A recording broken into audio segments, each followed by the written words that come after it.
Hello বন্ধুরা, আমি শহীদুল ইসলাম ফোনস্টের সাথে আশা করি সকলে ভালো আছেন। আপনাদের মধ্যে অনেকেই মোবাইল স্লো হওয়ার সমস্যা আছেন হয়তো, কিন্তু ফোন স্লো হওয়ার সমস্যা কেন হচ্ছে সেটা জানতে হবে। আর এই সমস্যা থেকে কিভাবে নিষ্কৃতি পাওয়া যায়। প্রায় সময় নতুন ফোন কেনার কিছু সময় পরে সেটা স্লো হতে লাগে, ফোনের স্পিড কমে যায়।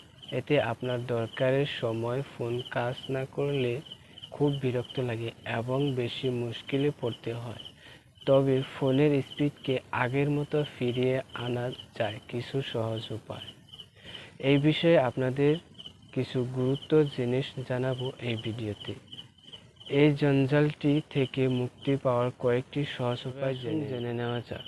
আপনারা ফোনে কোনো এক সময় স্টোরেজ ফুল লেখাটা অ্যান্ড্রয়েড ফোন হোক বা যে কোনো ফোনের এই সমস্যার সম্মুখীন হতে হবে। তাই ফোনের স্টোরেজ সময় সময় খালি করতে থাকা উচিত। ফোনের অব্যবহৃত জিনিস মাঝে মাঝে ডিলিট করতে থাকা উচিত। এতে ফোনের হ্যাং হওয়ার সমস্যা অনেকটা দূর হয়।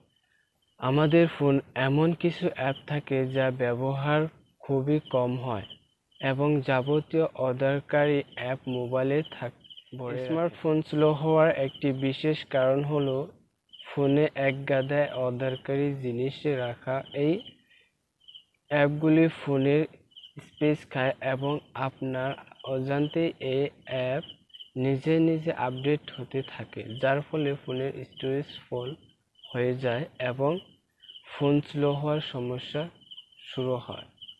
সাধারণত সস্তা এসডি কার্ড ফোনের স্পিডকে কম করে দেয়। এর বদলে উচিত একটি ভালো কোম্পানির ফাস্ট মাইক্রো এসডি কার্ড ব্যবহার করা। ইন্টারনাল স্টোরেজ থেকে ফটো ও ভিডিও সরিয়ে গুগল ফটোসে সেভ রাখা যেতে পারে।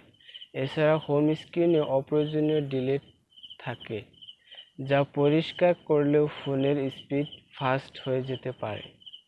ফোন স্লো হওয়ার সমস্যার আরেক কারণ হলো ফোন আপডেট না থাকা।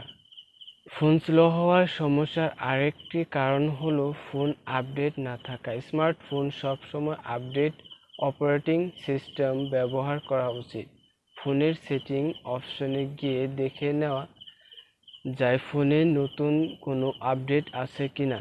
ফোনে আপডেট থাকলে স্লো হওয়ার সমস্যা থাকে। আই হোপ ভিডিওটি আপনাদের ভালো লেগেছে। ভিডিওটি ভালো লাগলে অবশ্যই একটি লাইক করে দিও এবং তোমার বন্ধুদের সাথে ভিডিওটি শেয়ার করতে ভুলো না এবং কমেন্টে মতামত জানাবে এবং পরবর্তী নতুন নতুন ভিডিও নোটিফিকেশন পাওয়ার জন্য চ্যানেলটি অবশ্যই সাবস্ক্রাইব করে দিন।